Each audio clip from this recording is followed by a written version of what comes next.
Et coucou à tous, c'est Judge. On se retrouve pour une nouvelle review de Gundam, d'un AG, donc le Uraven Gundam, des armures Badiroto. Alors, petit disclaimer, je suis un peu dégoûté parce que j'avais fait une vidéo hier pour vous présenter le Earthly. Et en fait, j'avais eu un souci, mon téléphone il a carrément bugué. Je suis pas prêt à poster la vidéo sur Instagram et je me suis aperçu que la vidéo, il y était plus. Et entre temps, j'ai monté le Gundam, hein, j'ai monté l'armure, tout ça, elle est même pas très loin d'ici, hein, elle est juste ici, voilà, elle est juste là, on la voit, à côté de l'armure Jupitive et le corps Gundam de l'armure Jupitive, que j'ai pas encore monté, celui de la Earth, voilà. Donc voilà, mais c'est pas grave, bon, de toute façon, en fait, en soi, il y avait à peu près les mêmes pièces que sur le Jupitive, à part quelques petites différences, bon, voilà. Donc c'est pas très important. Par contre, ce qui est important, c'est cette armure-là que j'ai reçue, elle, et ainsi que la Plutine, que si tu as dû voir ma story. Alors, l'Uraven et la Plutine ont quelque chose de très spécial que n'ont pas la Jupitive et la Earth. C'est qu'en fait, c'est un nouveau Core Gundam, c'est un Core Gundam 2. On peut voir qu'il y a des pièces transparentes qui ont été rajoutées, qui ont été greffées, qui n'étaient pas avant. Également, il y a aussi l'armure sniper qui est terrible avec les sensors que vous pouvez faire voler en plus autour de lui. Enfin, c'est génial. Même au niveau des jambes, comme on le voit dans la série, avec un fil aussi. Je vais essayer de faire ça aussi. Ça va pas être du facile, mais on va essayer. Et l'autre chose également, alors on le voit pas sur la boîte malheureusement, mais le Core Gundam 2 peut se transformer aussi en petit flyer. On le verra en fait sur les côtés de la boîte. Je l'ai vu, il y était. Donc c'est vraiment trop cool. Donc on va voir les côtés de la boîte direct. Donc le côté de la boîte, donc on peut voir que, comme je vous ai dit, donc le nouveau Core Gundam 2, hein, avec donc toujours le même fusil, hein, pour la compatibilité avec tous les autres kits, un mini sabre, tout ça, exactement la même gueule. Il y a peut-être un peu plus de détails au niveau des genoux, j'ai pu remarquer en fait tout à l'heure. Et donc il y a aussi une espèce de grosse, je veux dire jupe derrière. En fait c'est le mini avion que vous voyez ici, qui peut se transformer. Donc il peut se transformer en ça, le Core Gundam. C'est vraiment trop mignon, trop cool, enfin, c'est trop stylé, hein, franchement. C'est vraiment trop bien. Et puis vous avez ici, en dessous, l'armure donc d'Uranus, qui est l'armure de Sniper, qui pareil, dans sa forme d'armure, est aussi très stylé. Et il y a également un tout petit socle ici fourni avec, si vous faire voler le Core Flyer, enfin, vraiment c'est bien, c'est pas mal, ils ont pensé à ça. Et donc voilà, donc l'armure d'Uranus montée sur le Core Gundam 2. Petite info d'ailleurs, l'armure d'Uranus, normalement on peut la monter sur le Core Gundam 1. De toute façon je le ferai les tests, hein, de toute façon, mais apparemment c'est conçu pour, donc c'est tip top. Et puis voilà, vous avez donc d'autres vues, donc avec les fameux drones que je vous parlais, qui sont des capteurs qui permettent aussi de pouvoir déceler l'ennemi à distance avec le radar, tel que l'on voit dans l'épisode, qui est vraiment fantastique cet épisode. C'est franchement un de mes épisodes préférés de la série, parce que je trouve que l'épisode il a une tension, enfin il est excellent. Et puis voilà quoi, voilà. On va passer donc à l'autre côté de la boîte. Donc l'autre côté de la boîte, donc on a donc la vue arrière, comme je dis, avec le reste d'avion, hein, du Core Gundam 2, et l'armure d'Uranus montée sur lui de devant.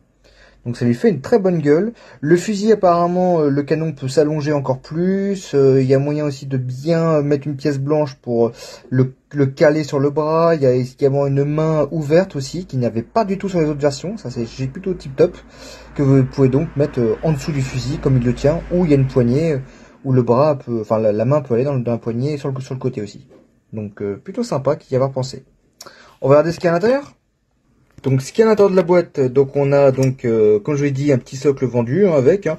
C'est pas grand chose en socle, mais c'est bien dès qu'il l'ait inclus. Franchement, ce que je trouve assez incroyable, c'est que dans les Blue Fighter, les Blue Diver, ce socle ils le mettent généralement assez souvent.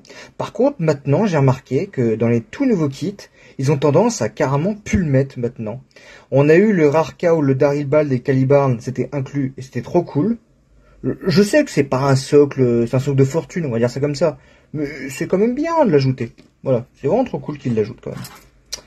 Donc on a donc la nouvelle grappe. Alors je sais pas si c'est une nouvelle pour le Core Gundam 2 ou si c'est comparable, parce qu'on retrouve exactement les mêmes pièces que ce qu'on a sur le Core Gundam 1. On a par exemple donc les mains en question qui sont compatibles avec le reste. Et je crois pas qu'il y a autre chose que je regarde, mes propres yeux. Non, non, en fait c'est la même grappe que le Core Gundam 1 en fait. Je crois que c'est la même grappe. Je reconnais le bouclier, tout ça, tout petit quanti, donc ouais. C'est exactement la même chose. Alors après, on a donc les fameux drones en question, hein, que je vous parlais, hein. Voilà, avec des pieds. Et puis également, ça, il y a des capteurs aussi qui vont sur les côtés des jambes. Et c'est ces capteurs-là, apparemment, qu'on peut faire voler, en fait, justement, parce que des fois, en fait, ces 3 drones sont abattus à un moment donné dans la série, et il fait décoller les capteurs, en fait, qu'il y a au niveau des jambes, et on voit un fil qui traîne, relié, en fait, justement, à ça, permettant aussi d'avoir des radars supplémentaires. Et je vais essayer de faire, en fait, un petit diorama avec les fils reliés, et ça qui sont en l'air. J'ai essayé de faire exactement comme dans la série, franchement ça peut être trop cool. Et j'ai vu que le diamètre en plus pour mettre le fil, il correspond mais totalement. Donc c'est impeccable. Voilà, là on a la grappe spéciale pour le Kang Gundam 2 avec notamment donc des pièces transparentes magnifiques. Et également aussi les parties du visage aussi qui changent du coup. On a aussi donc les ailes pour le Core Flyer aussi. Fuselage, tout ça. On a aussi donc l'armure d'Uranus, qui est donc un violet très stylé, le violet. Alors, à la lumière, ça fait un violet très lumineux, mais en fait, c'est un violet qui est très sombre. C'est le soleil qui fait ça, en fait. Hein. Mais sinon, c'est un violet sombre. Ouais, c'est vraiment très cool. Ensuite, on a donc la grappe aussi propre au Gundam Core 2, aussi, pareil, hein, avec notamment, alors ça justement, je me pose la question, ces 2 parties que vous voyez ici, elles sont pas pareilles en fait, parce que je me suis demandé comment ça se fait que les jambes étaient sur les côtés, en fait c'est parce qu'il y a ces pièces-là là, qui changent radicalement par rapport à avant, du fait que du poids et de la taille, donc c'est pas mal du tout que ça a changé. On a aussi des nouvelles paires de mains aussi également, de qui d'ailleurs, sont carrément entières, non? Ah ouais, elles sont entières derrière les paires de mains. Ah, ça c'est bien foutu ça. Je sais pas du coup par contre les autres paires de mains si on les utilise ou pas. Et le socle également donc de l'armure aussi est totalement différent. Il est pas plat, il est creux. Parce qu'en fait il y a ça. En fait vous pouvez mettre les paires de mains à l'intérieur. C'est très très cool la part de Bandai d'y avoir pensé. Et en plus de ça, ça surélève encore plus l'armure par rapport à d'habitude. Là on a aussi le fusil sniper. On a quelques autres pièces. On a notamment la main ouverte aussi pour faire tenir le fusil de sniper. Et puis là, on a les drones, les pieds et le bout du canon du fusil. Voilà. C'est vraiment trop trop bien. Les sabres. Les polycaps. Alors, il paraît que l'articulation au niveau de la taille est assez désastreuse sur le Core Gundam 2. Quelqu'un avait dit qu'apparemment, que les polycaps fournis seraient de moins bonne facture que les polycaps pour le Core Gundam 1. J'ai regardé, la grappe est absolument identique. La seule différence, c'est que cette grappe-là, elle date de... Alors attendez, je crois qu'on va voir un petit peu l'année dessus. Hop, Mister Focus. Non, il veut pas? Non. Attendez, je regardais un petit peu. Il est de 2022. Bon, en fait, c'est une grappe qui a été plus améliorée, mais en vrai, le kit n'est pas de 2022. Hein. Il est de 2020, je crois, le kit. Donc, la grappe a été ajoutée. Est-ce que ils l'ont amélioré depuis? Parce que après, j'ai gardé après la grappe du Core Gundam 1 avec justement la pièce qui fait défaut. C'est cette pièce-là, en fait, c'est la pièce 4. Je vais voir. Écoutez, je vais voir, je vais tester. Si vraiment ça fait défaut qu'il y a un problème au niveau de l'articulation, je pourrais ainsi gommer ce défaut. En vrai, il y a plein de solutions pour ça, donc c'est pas très grave. Beaucoup donc d'autocollants aussi, hein, métallisés, hein, qui sont très très cool, très classe. Vous remarquerez d'ailleurs un petit détail, je l'ai pas dit hein, pour les deux autres modèles, mais en fait on n'a pas d'autocollant visant à changer la couleur des pièces. Et ça, c'est plutôt bien, en fait, que Bandai y ait pensé, à pas faire des autocollants de couleurs, à mettre, par exemple, vous savez, des autocollants jaunes, à mettre sur du blanc pour obtenir une couleur jaune sur la pièce. Honnêtement, c'est ça qui est trop bien, en fait. C'est juste pour les caméras et autres. Et après, on a la notice, qu'on va voir juste après. Donc voici la notice donc sur l'Uraven. Hein. On a donc en fait l'Uraven Gundam. Hein.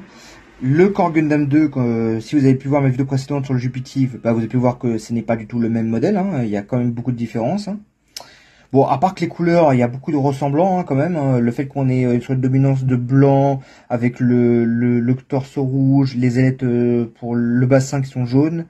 Mais sinon, on a quand même pas beaucoup de différences là-dessus. Enfin, il y a des différences au niveau articulation apparemment. Ensuite, on a après donc le passage après Badiroto, hein, que l'on suit, qui est très charismatique, hein, que j'adore. Hein, franchement, maintenant, c'est devenu un personnage que j'apprécie beaucoup. Ensuite, après, on a donc le résumé des pièces en question. Alors, on peut voir qu'effectivement, ouais, il y a beaucoup de croix, effectivement. On voit des pièces qui ne seront pas utilisées. Le bouclier, par exemple, n'est pas utilisé. Ouais, bah ça, je me suis un peu douté. Et j'ai l'impression... Ouais, je sais pas si les mains, elles sont utilisables ou pas. Ça, je sais pas. Faudra que je regarde ça. Il y a aussi des polycaps qui ne seront pas utilisés. Hein. Logique. Ouais. Ok. Ok. Et donc là, en fait, on peut voir donc des plans sur... le Core Flyer, le Core Gundam 2, l'Uranus, c'est ce qu'on a vu d'ailleurs sur le côté de la boîte, hein, voilà. C'est les mêmes images avec également des explications dessus. Voilà. Et donc comme toute armure d'Hiroto, donc on assemble d'abord le Core Gundam 2, l'Uranus Armor, et après il vous explique après comment assembler les deux pour faire ça. Voilà. Donc là on commence directement par le body. Voilà, après la tête. Après le bassin, les bras. Les jambes. Alors comme vous pouvez voir, en fait, la notice est très courte pour assembler le Core Gundam 2. Hein. Vous allez me dire, putain, il y a que ça pour assembler? Bah ouais, il y a que cette étape-là, en fait, pour assembler ça. Parce qu'on va dire, c'est un tout petit Gundam, hein, que quand vous l'assemblez le Core Gundam. Hein. Il y a pas grand-chose en pièces. Hein. Il n'y a pas grand-chose en détail. Au niveau détail, je me suis permis de faire du panel line dessus, surtout au niveau de la tête pour les canons, pour ressortir. Et j'ai l'impression que ça ressort de fou. Et c'est vraiment, ça lui donne de la gueule, hein, je trouve, le Core Gundam, comme ça. Ensuite, après, vous expliquez après les étapes pour faire le Core Flyer, hein, donc avec, pas là, mais il y a le fusil à assembler d'abord, après il y a le Core Flyer à assembler, voilà, l'aileron, et ainsi de suite. Après, il vous explique que le Core Flyer, ici, peut servir aussi de bouclier. Voilà, c'est la différence qu'il y a par rapport au Core Gundam 1, c'est qu'en fait, il n'a pas de mini bouclier, mais il se sert en fait de ça aussi comme bouclier, aussi. Voilà. Pas con non plus. Et ainsi après, vous suivez après les étapes après pour directement désassembler ça et le foutre directement derrière. Et après, j'imagine qu'il vous explique aussi, après il y a les sabres laser aussi, bon ça c'est pas compliqué, le support à assembler, ça va, il est pas compliqué le support hein, non plus. Hein. Et après, vous expliquez également les étapes aussi pour l'assembler en Core Flyer, donc vous voyez, il y a un petit jeu d'articulation à faire entre les jambes, les bras, la tête et tout ça. Hein. Le fusil à raccorder également dessus, qui c'est un peu canon principal au Core Flyer. Voilà, et ainsi de suite. Et donc, vous obtenez après une figurine qu'après que vous pouvez en plus l'accrocher directement sur un support en vol. C'est très cool qu'ils ont pensé à ça. Bon, après, en vol, en vrai, ça c'est l'emplacement du bassin. Donc, c'est pas tellement dur à voir. Et vous pouvez en plus, c'est ça qui est cool, avec le petit support qu'ils ont fourni, vous pouvez le faire en plus avec ça. C'est pas mal, hein. Ensuite, l'Uranus Armor, hein, donc voilà. Hein. Toutes les étapes, hein. J'imagine que derrière après. Ah non, c'est pas derrière. Par contre, les dépliants par contre de Build Rise, de Build Diver Rise sont assez chelous par contre. Hein. Je vous cache pas, c'est assez étrange. Hein. Je parle de sur l'ordre bien sûr. Après vous avez encore les jambes assemblées. Et puis vous dit comme quoi vous pouvez mettre les mains dessus, enfin en dessous du moins. Puis après vous avez les étapes pour assembler l'Uranus Armor dessus. Voilà. Tout bonnement.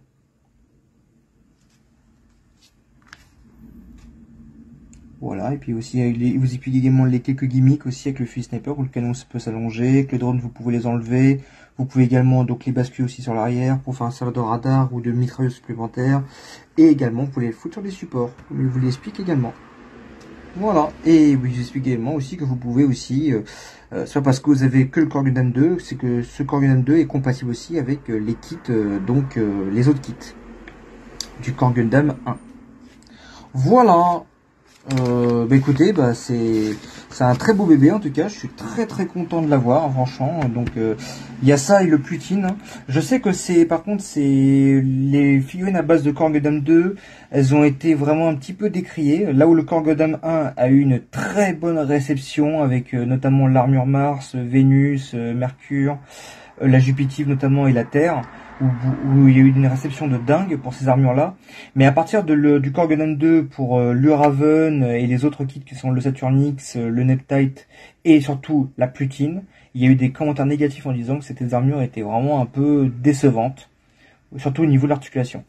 On va voir ça, on va voir ce que ça donne. En tout cas, j'ai eu aussi des figurines où l'articulation était un petit peu décevante et finalement je les ai refaites et ça se passe très bien. Donc on va voir. Sur ce, je vous fais des gros bisous. Et à plus pour de bonnes aventures. Salut!